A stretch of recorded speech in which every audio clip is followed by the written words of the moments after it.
Hi, and welcome to our training on Vineland-3 Adaptive Behavior Scales. Today we're going to talk a little bit about what the Vineland-3 is, and we're also going to discuss how we use it within FCPS, what the purposes are, and some best practices. So the Vineland-3 is an individually administered assessment for adaptive behavior. It's a standardized instrument, and what that means is that when we complete it, we're going to get a score, and it gives us a little more information than just anecdotal information that we're getting from socioculturals. So for example, I can ask a parent during a sociocultural assessment, what is it that your child does in the morning to get ready for school? And the mom may tell me he gets dressed, he brushes his teeth, he eats breakfast. The problem is that doesn't really tell me where is he in his skills compared to same age peers. So the Vineland is an instrument that we can use that will give us that information. The Vineland is actually for children birth all the way up through 90 plus. So we can use that with our preschool kids, we can use it with our high schoolers. So Vineland is going to give us information on what I mentioned are adaptive skills. So we're going to spend a few minutes talking about what are adaptive skills. What is adaptive behavior? So adaptive skills are actually those skills that we use with our everyday functioning. It can be whatever we need in order to take care of ourselves. The big thing about adaptive skills is that they change over time, whereas a cognitive score is going to stay pretty constant. Adaptive skills can be taught, they can be modified, and they also increase as your child gets older. If you think about what a child who is 5, for example, is able to do for themselves versus a child who is 10 or 15, we want to see those skills increasingly more difficult. A 15-year-old is able to care for themselves in a much better, safer way than, for example, a 3 or 4-year-old. Adaptive skills are defined by what the child does, not what they're able to do. An example may be you have a child who, they can dress themselves when they wake up each morning, but are they actually doing it? If they are refusing to dress themselves and every morning you are dressing your child, that's not a skill that they've accomplished because they're not using it. This is really important to remember as we're doing the Vineland assessment, because parents often are thinking about what their child is capable or guessing what they might be capable of doing, when really they need to be focusing on what is that child doing. So the purpose of the Vineland-3, why do we use it? So in FCPS, we use it primarily to rule in or to rule out an intellectual disability. When you are in your eligibility meeting and you're looking at a basis for committee decision for intellectual disability, the second question that has to be answered, which is required, is does that student have adaptive behavior deficits? So without that, they would not meet that definition of intellectual disability, because within that definition, it says that the child must have both cognitive deficits along with concurrent adaptive behavior deficits. So that's primarily when we're going to be using the Vineland. There may be times here or there that we'll choose to use it for something else, but typically, again, it's for that intellectual disability. You may have a student, for example, with autism. That student, we can use the Vineland, but we probably would only do it if we're considering both eligibility categories of autism and intellectual disability. And so it just is something that we're not going to be using all the time, but whenever there is a reason for us to get a standardized score and a really good idea of where a student is with their adaptive behaviors, that's when we're going to be using the Vineland. So when do we use the Vinelan? How do we decide? So it's going to be a couple different ways. One example is part of your local screening meeting, and it may be a committee decision. You're sitting there, you're talking with your committee, with the teacher, the parent, and it's clear that this child is very low functioning, and it's very likely that you'll be looking at an intellectual disability. It may be the child has a diagnosis, which typically cognitive delays are seen, for example, Down syndrome, or a different diagnosis where you're pretty sure that that child will be looked at for an intellectual disability. It could be that previous cognitive scores were low, below 70, within that ID range. So we know that that's something we want to look at. It may be a child was tested in kindergarten with very low scores, and the team decided not to look at intellectual disability at the time and found the child with developmental delays. In that situation, we know that child tested very low before, and now that we're updating the testing for a age-appropriate category, that we most likely will be looking at ID, and then I would know I need to do a Vineland. Maybe there were past Vinelans that were low. This may be a reassessment that you're doing, and the child scored in the 60s previously with a Vineland. In that case, we would want to update it. Again, as I mentioned, adaptive behavior is modifiable. Adaptive behavior can change, and you can be taught skills. So we would want to reassess that student again with a Vineland to see if they're still in that low range. One thing that happens quite a bit as well is you may not suspect an intellectual disability. A child's struggling, the team agrees to test, and the psychologist goes ahead and completes their cognitive testing, and that testing comes out low. So it may be after your local screening meeting that psychologist comes to you and says that it is low and below 70, and if you can please do a Vineland. So social workers definitely have input on when we do Vinelands. There are times that a committee may recommend it and it's not appropriate, and we certainly are able to share that and explain why. If there's ever a question, reach out to your supervisor, and that's something that can be discussed. This is just a little bit of information on the different Vineland-3 forms. I wanted to put this in this presentation because I wanted to highlight the important thing is which ones we are approved for within FCPS. We use the interview form, which you will see in the first category, and there is a comprehensive interview form and a domain level. We are only approved for the comprehensive interview form, and we'll talk a little more about that in a few minutes.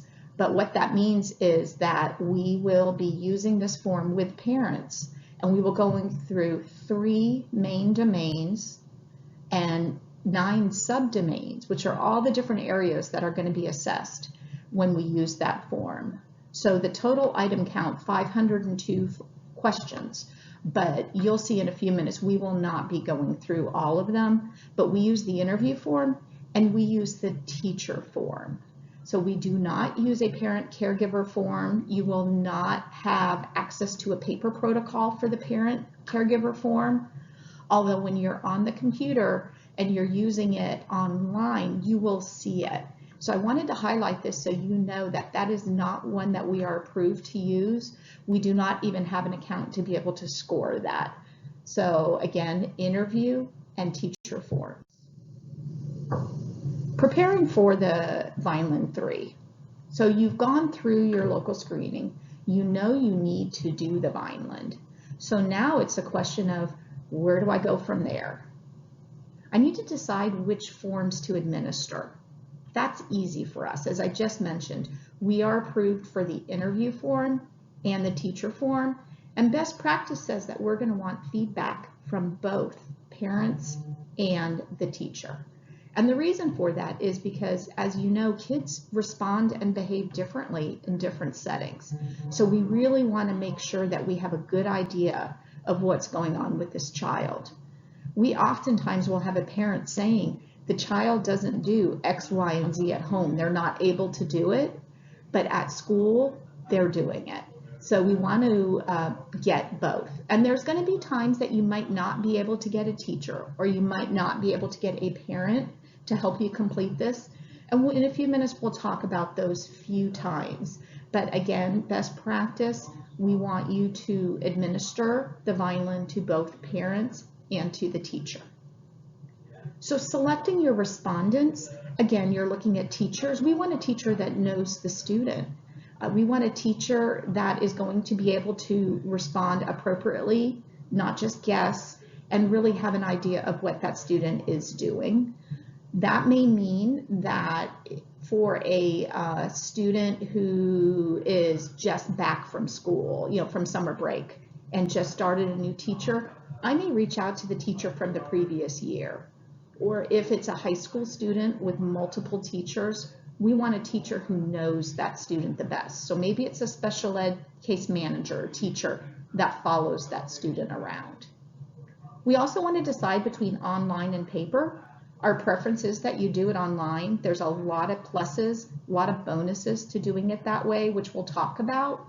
But paper administration is a possibility. There are times you may not have internet access. You may have a problem with your computer, or a certain reason that you're going to want to do it by paper. You should always have your protocol available just in case. I had one time where I was in the middle of doing it and there was a power outage and we lost Wi-Fi and we had to switch over to paper. And had I not had that, I would have had to reschedule with the parent. So definitely have it available, but the preference is online. And we'll talk a little more about motor skills and maladaptive behavior domains later. That's not something that we typically do. It's not included in your overall scores. It's an added area should you decide to use it. So really your preparation is reaching out to the parent, getting them available to complete the Vineland, getting your computer set up and ready to go, and making sure you have the most appropriate person.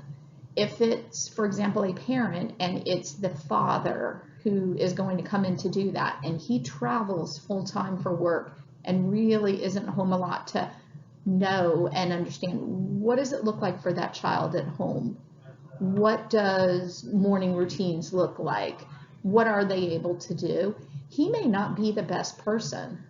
Then again, he might be the best you can get at that time. So you really need to assess to see who can answer it, who is able to meet with you, and make the most appropriate decision to get the most accurate results.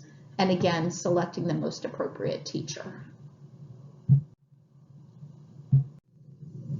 So the Vineland, as I mentioned before, it's made up of 3 main domains. So domains are categories or areas. And then within each of those 3 domains are 3 subdomains. So overall, it's made up of 9 subdomains. And it's going to provide us with an overall adaptive behavior composite score. That's that overall score, standardized score, that we're going to use to compare with the cognitive scores to see whether that child has deficits, which would meet the category, the criteria for intellectual disability. As I mentioned before, that you can do it online or on paper. It is available in Spanish. We certainly, if we use a translator, sometimes they like to see it in Spanish, but again, we're not going to be reading this to the parent. So oftentimes we have our Spanish-speaking social workers that actually just use the English form because again, it's not something that we're reading. As you see here, it's a semi-structured interview. What that means is it's a conversation. I'm not just asking a parent yes or no answers. I'm not just reading. I'm having a conversation. So again, it is available in Spanish. Not many choose to use it, but again, sometimes when we're working with translators, they prefer to see it just to have an idea. But keep in mind, again, that translator is going to be translating your conversation, not reading the questions. We do a semi-structured interview. It allows for a natural conversation. And if you're thinking the Vineland is typically done when we're meeting with the parent anyway for a sociocultural assessment. So we're already engaging with that parent, having that conversation with the parent. The Vineland is just going to be a continuation of that process. And within that conversation, we're able to get that information we need. We can elicit that information, and if we're doing it in such a way that we're asking open-ended questions, it's going to reduce response bias. There's a couple things that tends to happen with the Vineland. One of them, I mentioned it earlier, a parent believes their child is doing a behavior when they really aren't. Again, maybe they're guessing. They can do A, so therefore they probably can do B. The bigger thing that often happens is kids will often do something, but they're doing it with help. A child wakes up in the morning, a child is getting dressed, and a parent saying, yeah, my child can get dressed. But what that parent's really doing is holding the shirt up. You know, the child maybe raises their hands, and then the parent's putting the shirt on the child. Or same thing with pants. Maybe a child is putting the pants on, but the parent is buttoning, pulling them up, anything like that. So a parent, if you're just saying, does your child get dressed in the morning? A parent may say yes. But if you ask them, tell me about the morning routine, and maybe getting more specific, you know, what about getting dressed? Can you tell me about that? A parent would then tell you, well, they lift their arms up, but I put the shirt on. That's very different than a parent just saying, yes, my child gets dressed. So again, that conversation is going to allow for that additional information that can really clarify what we need. A parent also sometimes will have that response bias. Maybe they know that you're looking for an intellectual disability and that concerns them, and they may not be doing it purposely, but they are really just within their mind hoping for the best for their child and maybe leaning towards they're doing a little bit more than they really are. So that conversation, that semi-structured interview, is a very important piece, and it's really a highlight of what we do with the Vineland, and it's the reason we use the interview form. The one that we don't use, the parent caregiver form, that one is actually something you just give parents and they, you know, check off the answers and fill it out themselves.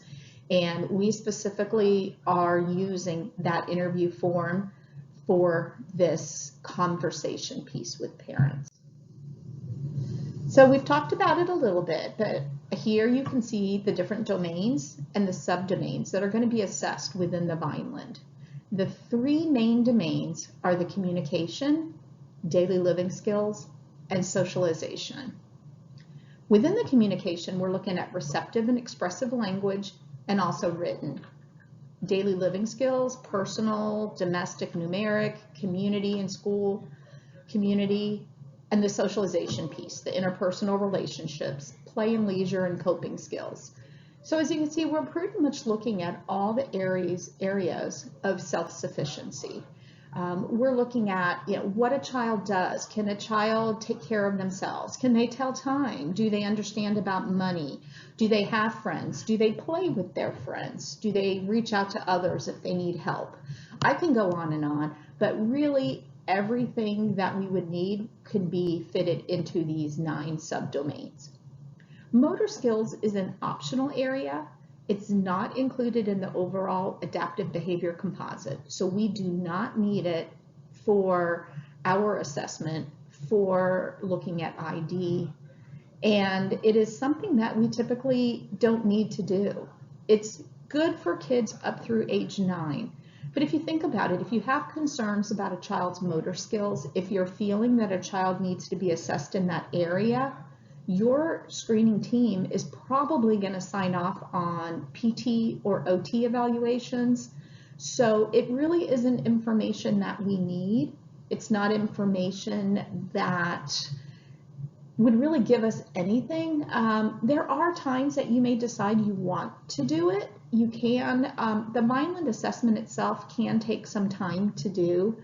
So again, when looking at the amount of time you're sitting with a parent, between the sociocultural and the Vineland, it may be something that just is not needed. It's not valuable, but again, it is available. And the maladaptive behavior, the same thing. This is something that we typically would not use. Again, if there are concerns with behaviors, that's something that through the psychologists, their assessment, not just the cognitive assessment, but the different behavior rating scales that they have, they oftentimes will take care of that piece.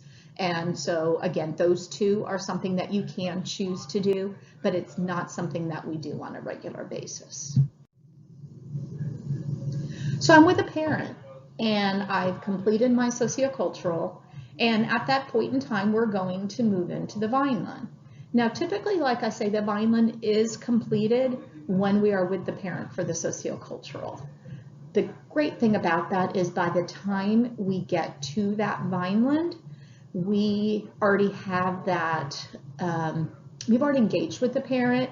We have that relationship with the parent where hopefully, they're open, they're discussing their child. You've already developed and built trust within that. So I'm going to kind of skip over that because the thought is that's already done. But just keep in mind that for this assessment, really your ability to engage with that parent, your ability to have that open conversation is important.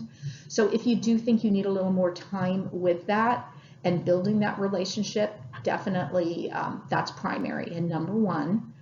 There are times you may do a Vinelan on a separate day from a sociocultural assessment. If you've already met with a parent for an hour, hour and a half, and they need to get back to work, you may break it up into 2 sessions. But again, that Vinelan component is always to come secondary to that sociocultural assessment. Also, we never do a Vinelan without completing the sociocultural. And if it's for a reevaluation, we will still do that reevaluation sociocultural. So it is never a standalone, and it's always something that will be tagged on to that sociocultural assessment. So when you're meeting with the parent, we want to describe to them, what is the Vinelan? Why are we doing it?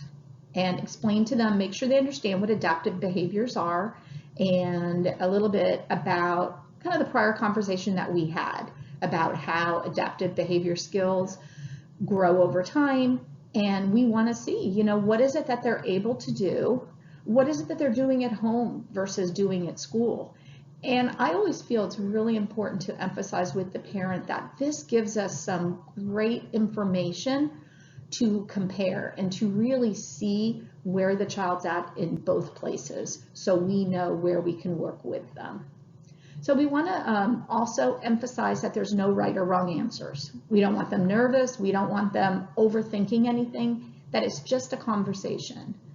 And the biggest piece of all, which is what I mentioned before, and you're going to have to probably go back to during the assessment as well, is that the parent needs to focus on what the child is actually doing, not what they're capable of doing. And you can even give an example if you think that will help. Again, asking your open-ended questions is really the key to that, and getting away from just reading. Does the child get dressed? Can your child tell time? That's when it gets, a little more difficult for a parent to be able to focus on that. What are they doing? Or really kind of clear cut. And again, it may be a parent thinks their child's doing it, but once you have that conversation with them, you realize they're not. So we don't want to read the questions. We also don't want to show the items to the respondent. In other words, we're not just handing our protocol over to the parent and saying, please answer this. Again, we don't want them just to be reading through something, because we want to be able to have that conversation. So going along with that, we don't want to answer yes, no questions. We want to start with a very wide question. An example may be, tell me what your child does in the morning. What's their routine? What does it look like? And that parent is describing the routine, and the hope is within that question, there's going to be a lot of response that will cover the areas that you need to. Hopefully the parent's going to go into, are they able to take care of their daily living skills on their own, and what are they able to do? From that, you can narrow it down. Let's say that they didn't talk at all about whether the child can dress themselves. but they, you know, we're talking about bathroom routines and going downstairs and turning on cartoons and everything else. So I may need to get a little more specific then, and I may need to give them a probe such as, well, what about getting dressed? What does that look like? Again, it's a more specific area, but it's not asking a yes or no question. I'm not saying, can Susie get dressed? So from that, a parent may say, well, so morning she gets dressed, she's able to put her pants on, she puts her shirt on, and then she comes downstairs. So I may then have to even ask for something more specific. I may have to say, what about buttons? Or what about zippers? So you see, I'm getting more specific, and I need to have that answered about whether or not the child can manage to do buttons on their own. But I don't just come out and I don't just say, can Susie button a button? Or can she zip her coat? I'm being more I'm being more general, and then I'm using probes to get what I need. I'm gonna go through all questions until my basal and my ceilings are met.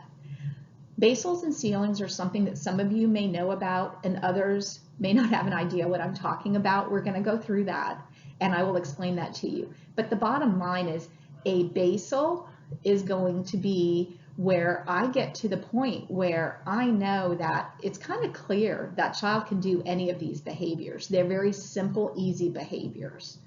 And a ceiling is when a child hits the ceiling, they hits the max. So I get to a point where that child cannot do any behaviors within that age range. So let's say I have a 5-year-old and I'm asking questions relating to things that a teenager should be able to do. Well, that child's not going to be doing any of those things. Well, maybe one here or there, but they're not going to be consistently doing those activities that are appropriate for a 15-year-old. So therefore, it doesn't make sense that I continue the assessment and continue on all the way on up through a teenager or an adult, again, when I'm dealing with a 5-year-old. So we have something called ceilings, which is when you know you get to the point that you're done with the assessment. You've gotten as high as you can go. So, and we'll talk about basal and ceilings and rules in a few minutes. Going back to the interview, you will see whether it's on your paper protocol and even more so online, suggested interview questions. You do not need to use those, but they're a great way to get you started if you want to. They're going to be those general ideas and probes and categories that I talked about, such as tell me about what it looks like in the morning. Tell me about what routine your child has in the bathroom. There's going to be some item-specific probes as well. And that is when you get down to a parent talked about, like our example of morning routines, and they didn't talk about getting dressed. When I'm on that specific question relating to getting dressed, I can click on an item-specific probe and it'll give me what I can say to the parent to probe for more information. Again, it's not mandatory you use those. It also is not scripting your conversation. Again, we want this to be a natural conversation between you and the parent, and we want it to be a comfortable and flowing conversation, something that makes sense. But the probes are very helpful when you're getting down to the nitty-gritty of a few things that you need to get that parent to answer and you're not sure how to get them there. So they can be very useful. And when we get into the second part of our training, which is the Q Global, you'll be able to click on there and you'll be able to see some of those probes and some of those item-specific help that you'll be able to get. So you have a survey record booklet, that's your protocol. It's that paper protocol that I was talking about. And the paper protocol, you're going to see items grouped differently than if you're doing it online. So when you're looking at that paper protocol, the items, and when I say items, it's going to be each specific question or category that you need to fill in, that you need to answer. It's going to be based chronologically. So you're going to see at the very, very beginning of each subdomain the easiest task, something that an infant should be able to do. You may see turns their head when you're talking. You may see smile and reacting to facial expressions, being able to hold a bottle, things like that. So that's going to go there, and it actually is going to then be in chronological all the way on up to what a teenager may be doing, going to a mall with friends, able to cook their own dinner.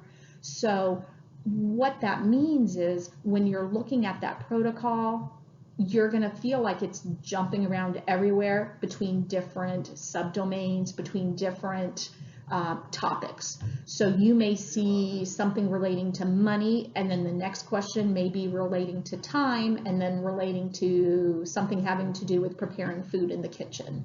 And that you may feel a bit jumbled by seeing it that way, but the reason is because it's in chronological order. So what you're going to see to the left of each of those items is a letter of the alphabet, and that's going to help you kind of keep things together. So you will see that everything relating to item A is related. So everything with money is going to have the same letter. Everything relating to time is going to have the same letter. So when you're completing your Vineland, you can skim through and you can look for all the A's or all the C's or all the D's. So that is one way that will help you so you're not feeling so frazzled jumping around. I mentioned before that there's some positives, some pros to doing the Vineland online. And one of them is that when you're doing it online, it's going to group everything together for you. So you're not feeling quite so frazzled jumping around looking for letters. So when you are online, there's going to be 3 or 4 items that pop up at once, and they're all going to be related. So it's going to have you do all the items relating to time first, then all of them relating to money, then all of them relating to in the kitchen preparing food. Those are some examples. So again, when you have your paper protocol, you should spend some time looking at it and getting to know it, and you'll see the way that it's grouped as chronological, but again, and it's going to increase as the developmental areas should be increasing. But when you're doing it online, again, it's going to group them for you. It'll do it all by itself, and you don't need to worry about any of that. So on either way, you're going to have your prompts. So on that paper administration, you will have the same prompts, and you will then need to put your scores into our online Hue Global system yourself. So again, another plus of doing it online is when you're doing it there, you don't need to put the scores in. You don't need to put each individual subdomain rating in there. It will have it for you. So I mentioned a few things about online, and the other plus about online is it's going to keep track of that basal and ceiling for you. So you'll be able to know where to start, and it'll automatically tell you when to stop. It'll tell you when you've hit that ceiling and you should not go on anymore. And as I mentioned, it's organized for you, and it's going to give you between 2 and 6 topics. I think typically it's probably about 3 or 4. But it will on each, it's almost like a PowerPoint slide where you have, your questions that you see, and when you finish, you just click and you go to the next one, and then you'll have between 2 and 6 more. So that's something that is keeping track of everything for you, and it definitely makes it much easier, especially if you're newer with the Vineland. It's a lot less things for you to worry about. So you're going to see interview topics displayed on the screen. For example, it'll say friendships, or it'll say, the getting dressed, that type of thing, the self-care. So for friendships, so you'll see up at the top, you'll see the actual topic you're talking about. Then you're going to see an interview suggested opening. Tell me about Susie's friendships. Similar to what I mentioned before about tell me about your morning routines. Tell me what do they do. Very, very open-ended questions. So the example here, tell me about Susie's friendships. And the parent talks for a little bit and gives you some information, but you're still needing some more specific. So you may click on the item-specific probe, and it will come up with something. How does Susie make friends with other people? Or, you know, maybe it might be something about imaginary play, or something about being able to take turns. So whatever it is, it's going to give you a more specific open-ended probe. Sometimes a parent may give you some information and you're not quite sure how to score something. I'll give you an example, brushing teeth. And my child brushes their teeth. If you say to a parent, you know, can your child brush teeth? Yeah, my child brushes their teeth. But do they really? What if then the parent, you say, well, what does that look like? Well, I put the toothpaste on the toothbrush, and then I turn the water on. They brush their teeth. I then go back and I may get, you know, the back teeth that they missed, or go over it one more time to make sure they got it all, and they spit, and I turn the water off. Well, what does that mean? Is that something that the student is really doing, or are they not, or how do I score that? So when you're online, what's nice is you can click scoring criteria, and it will tell you score 0 if the student is doing it this way, score 1 if they're doing it this way, score 2 if they're doing it that way. So using that scoring criteria is really helpful. If you're doing a paper protocol, you still will be able to get that criteria, but you'll have to go into the manual to look it up. So we talked about how do we score. So basic scoring information for the Vineland, we're going to be scoring 0s, 1s, or 2. A 0 is if a child never performs the activity. Or what if the child does it, but the child needs reminders or help? So if I say to a child, go brush your teeth, and they are able to do the entire thing on their own, that's fine. But if I have to stand there and I have to say, okay, don't forget your back teeth, don't forget this, you need to turn the water off now, you need to remember how to turn the water off, and I'm walking them through it and I'm having to prompt them or remind them through the task, they're really not doing it on their own. They haven't grasped that behavior yet, and so I would want to put never. Sometimes a student will do it at times. You know, sometimes they're great. They have their evening routine, they brush their teeth, they put on their pajamas, and they go to bed. So maybe sometimes they're able to do it, but other times they need reminders, or they forget, or they don't do it at all. So maybe I want to score sometimes, and that would be a 1. So I would score it as a 1 if I get that information. And then there's the 2. The 2 is if they usually perform it without help. We say usually, there could be, let's say there's one night, you know, a child was out late, they were tired, they went right to bed and they forgot to brush their teeth. But typically that child always brushes their teeth. That's going to be something that I can score a 2. This is where sometimes a parent may get hung up in that they feel their child does an activity and they don't realize that they're helping, they're prompting, they're reminding.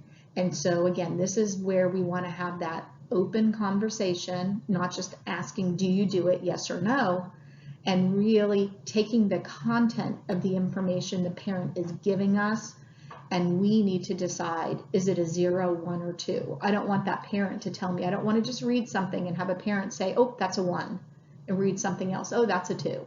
We really want to get that information, and what does it look like, and the description to see, is this something the student is really doing on their own, or is this something that a parent is helping them with?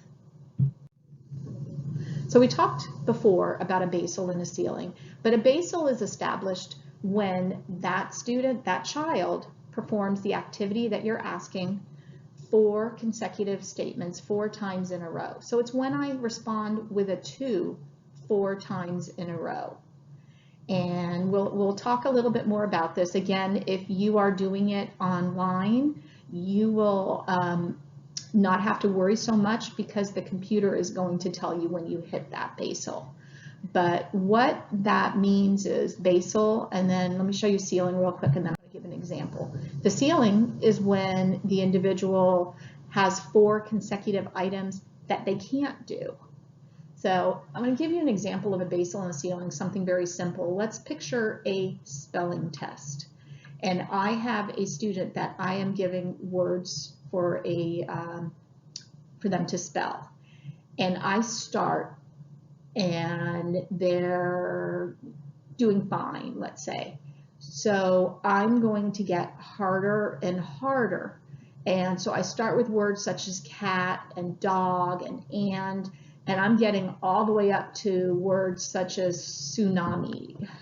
Well, I'm on these really hard words and that student cannot spell any of them. It makes no sense for me to continue on and ask them 5 or 10 more words when I know that I've gotten to words that are too hard for them. So once I get to 4 spelling words that are too hard, I now can say, you know what, this is beyond what they're able to do, so I'm going to stop. That would be the ceiling. The basal would be on the other end of it. The basal is when I get to things that are too easy. So let's say I start with words, you know, kind of in the middle. I have chair and table, and I go the other direction and I want to get easier. They can't spell chair or table, so I'm going to start doing easier words. And I get down to the point where I have sight words, and they're words that are very easy for the student, and they can spell 4 of them in a row. I'm going to say, okay, I've gotten to the point that there's no need for me to go to easier words because they're able to spell all these words. So when they do 4 words in a row, I've gotten to my basal. It doesn't make sense for me to go on anymore. So again, the purpose of this is so we don't need to do all 502 items in the Vineland assessment. What we want to do is just what we need to get an accurate idea of their ability, of their adaptive behaviors. So once I hit 4 in a row for my ceiling, and once I hit 4 in a row for my basal, that's going to be it. The assumption then is anything over my ceiling, they're not able to do. So anything over the ceiling is going to be counted as a 0. Anything under my basal is easy for them. They're going to be able to do it no problem. So anything under my basal is going to be a 2. The online assessment is going to do that for you. As soon as you hit your basal and your ceiling, the test finishes and it actually will close out and you'll get a message saying that you're done. So, and then when you do it on paper, when you see 4 zeros in a row or 4 2s in a row, then you know as well that anything else. And you'll go ahead and put that information in the online scoring. And when you do plug it in, the online scorer will also then count anything over your ceiling or under your basal as a 0 or a 2. There may be times that you jump around when you're doing it on paper because you do it not in order, because on paper it's chronological and it's developmentally kind of in that level.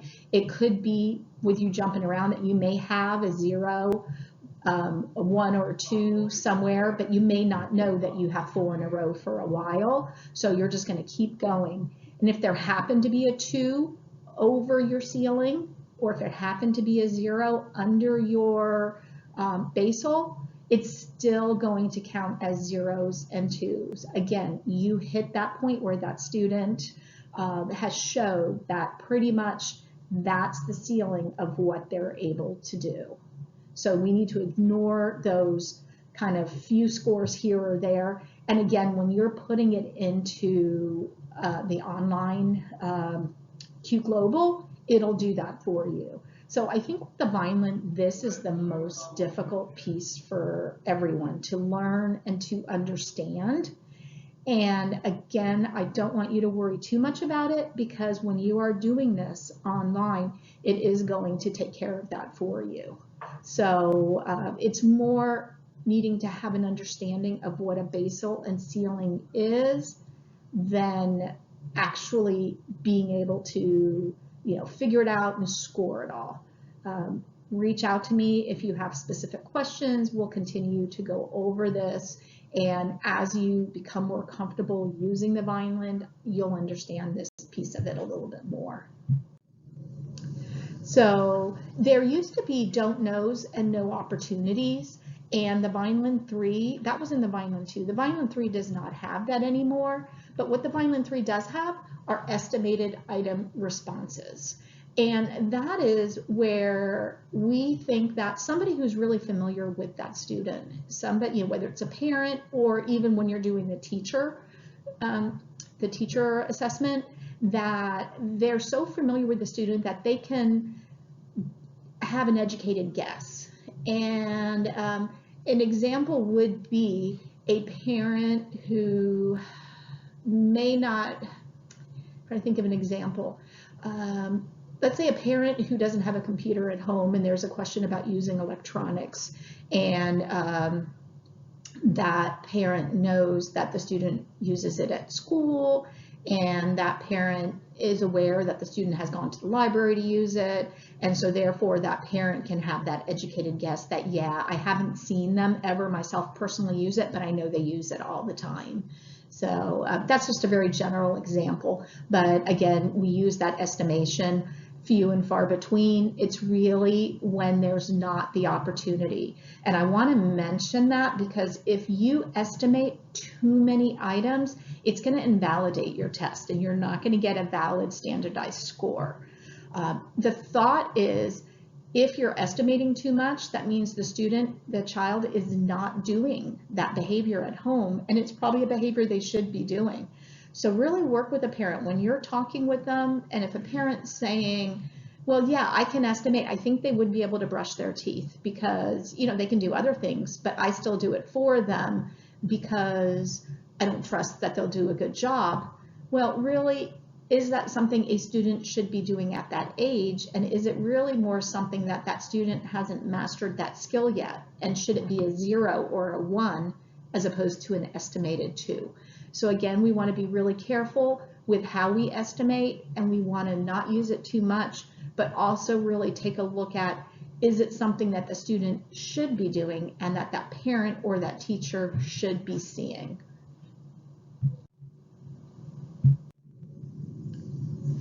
So moving on to the teacher assessment, the teacher assessment's a little different in that we do not have an interview with the teacher, but they are able to complete it themselves. They either complete it online or manually. Again, the preference is online. It's actually simple to send it to them. When we have our training on the specific Q Global, how to use it and what to do, how to start assessments, you'll see. But the teacher will get an email with a link. They click on that link and they go in and they'll be able to complete it. It's very similar to what we just talked about with the domains and items within the subdomains. The only difference is, for example, the daily living skills in the home are more related to, getting dressed, caring for yourself, things like that. Within school, there may be some more information on school communities and routines at school and things like that. So they're going to be things that are observable within the school. The teacher would be able to and should be able to know. They do have the ability to estimate, like in the parent interview, but again, these are things that typically the teacher should be seeing. And the teacher will complete it. We will not need to be with the teacher while they're doing it, but it is very important to get with the teacher before to talk with them a little bit about it. Again, you want to figure out which teacher is best, who can best assess the behaviors, the adaptive behaviors of this child. And we want to go over the directions, as I said, meet with them prior. The most important thing to stress with the teacher, just like with the parent, is we really need to be mindful of the student doing things on their own, without prompts, without reminders, without help. An example would be, can the student spell his name? Well, yes, the student, or write his name, and the student can, but what if the teacher's doing it hand over hand with the student? That is not something that the student is doing on his own. If the student can do it on his own, sometimes it may be a teacher rating a 1, but we would not be able to rate a 2 if that teacher is prompting, helping, reminding that student, or actually doing it with them hand over hand. So it's very important that the teacher knows that they really need to be mindful of, we're looking for things the student can do without prompts and reminders.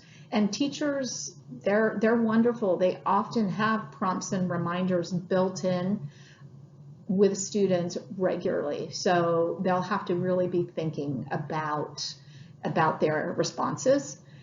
And I mentioned before, but I want to mention again because it's so important that we have both parent and teacher input. There may be a time if a student just moved to Fairfax. We've had before students coming from a different country starting, and they're coming and you immediately go to testing, and there isn't a teacher who knows that child.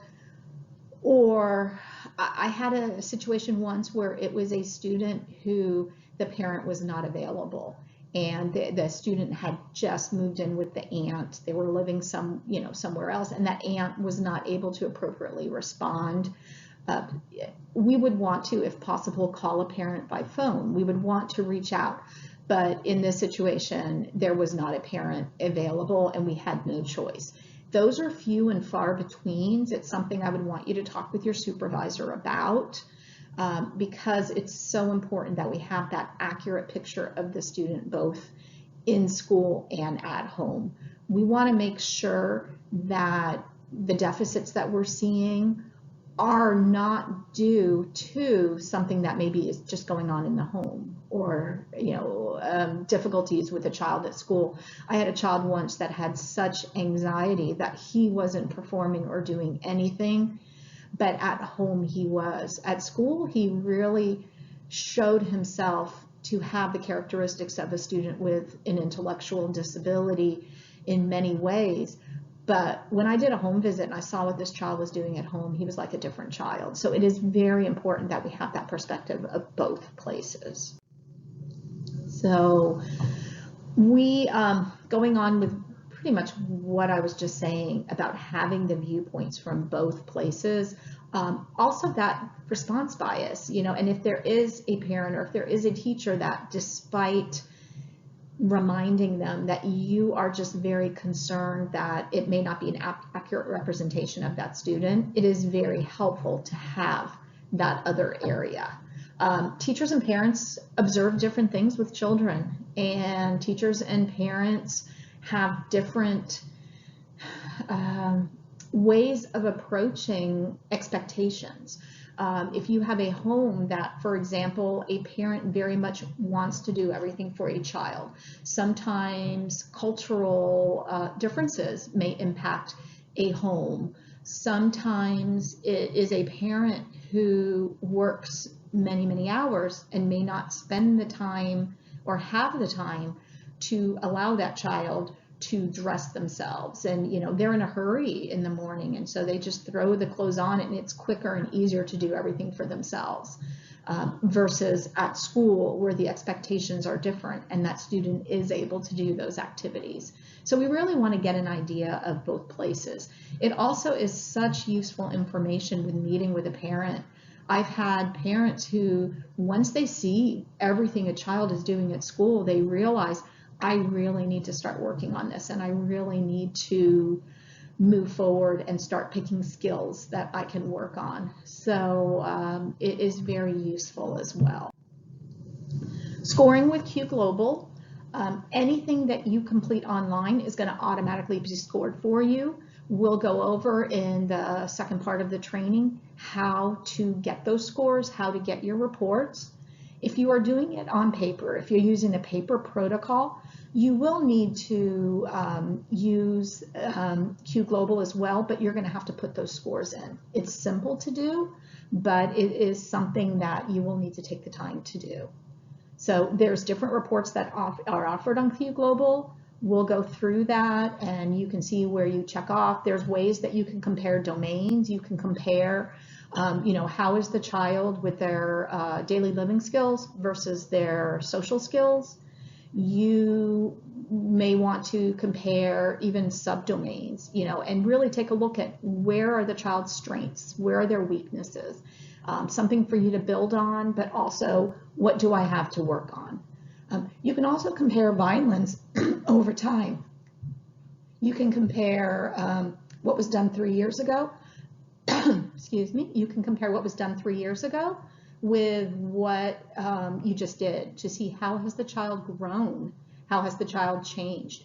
You can also compare scores between teacher and parent. So there's a lot that you can do within the Vineland reports that we'll go over when we have the second part of our training. We do not give our reports that we get from Hugh Global to parents. That is something that we just use for our sociocultural assessment, and any information from our Vineland we are going to put directly into our sociocultural report. So when we're looking at scores and we're looking at adaptive behavior composite scores, that overall score I was talking about before, you'll see on this slide where a student will fall depending on which score they have. And we're looking mainly for when a student is going through eligibility for an intellectual disability. So therefore what we are looking for is if a student has a deficit area, which is 70 and below. So we want a student to have a low Vineland overall adaptive score, which would then match that low under 70 cognitive score. So we're looking at under 70, and there's either mild, moderate, severe, or profound deficit.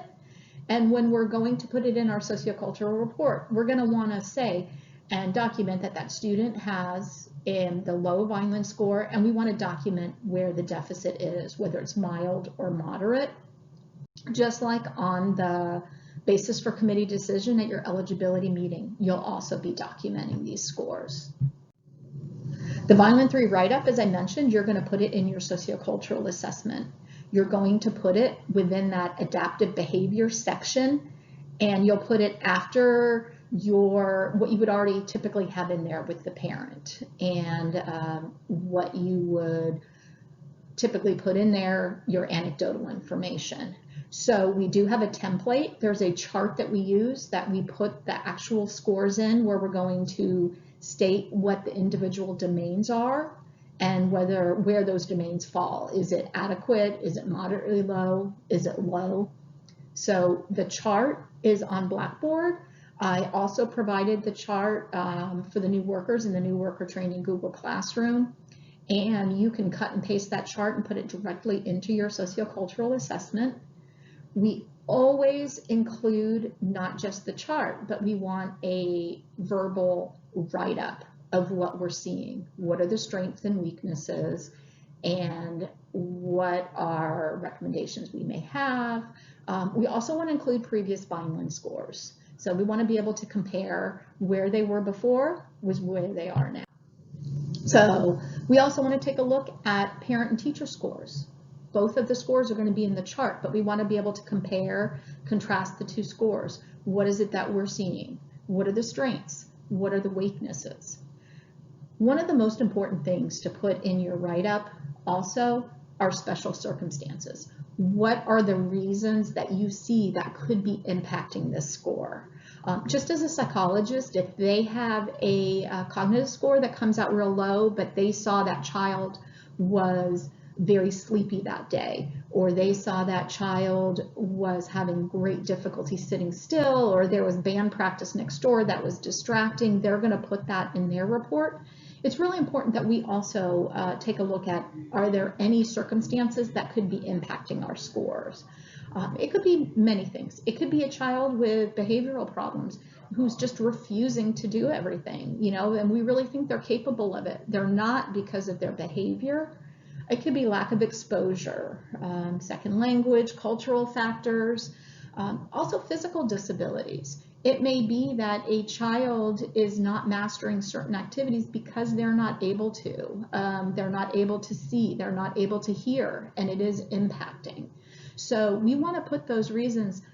It's really important when we're looking at an intellectual disability basis for committee decision, a BCD, and we make a decision that that child has that disability. We want to make sure that that's an accurate decision, and there are not low scores only because of some type of outside factor. Now, you may have an outside factor and still find a child with an intellectual disability, but it also is important to know about those factors so we know how can we support and help that child. One, for example, is that lack of exposure. And there are sometimes parents who, or even teachers, due to their the delays and due to the diagnosis a child have, they may not have taught the child certain things because they don't think that child's able to master them. Maybe they are. Maybe this is information we can take and we can really start working on certain activities and certain daily living skills. So this is all important information that we want to share in our Vineland write-up in order to ensure that whoever is reading your report, whether it's that eligibility team now or that team 2-3 years later, that they understand everything that was going on at the time. So again, we want to summarize the results. We're going to do that in paragraph form below our chart, including strengths, weaknesses, circumstances, and recommendations. Recommendations in your sociocultural report, and the summary also includes recommendations, and that is a great place that if you have some ideas, some thoughts, where you see a child really can grow and work on certain skills, whether it be participating in a social skills group or whether it be the parent working with them on tasks and maybe some type of behavior chart at home. Whatever it is that you, with your expertise, want to recommend from the information you gathered from your Vineland, that summary and recommendation section is a great place to put it. So here we are at the end of the training. Social workers do need a giant stress ball because there is a lot that we do. Vineland, I know for a lot of you is something that may seem a bit overwhelming. It may seem like you have a lot of questions. I'm always available. Reach out to me if you have a question, but please also keep in mind that the more you do it, the more comfortable you'll be with it, the easier it will be, and it's something that as you use it, it will get quicker, it will get easier, and it won't seem so overwhelming. So I appreciate your time today, and good luck with your future Vinelands. And again, reach out if you have any questions. Thank you.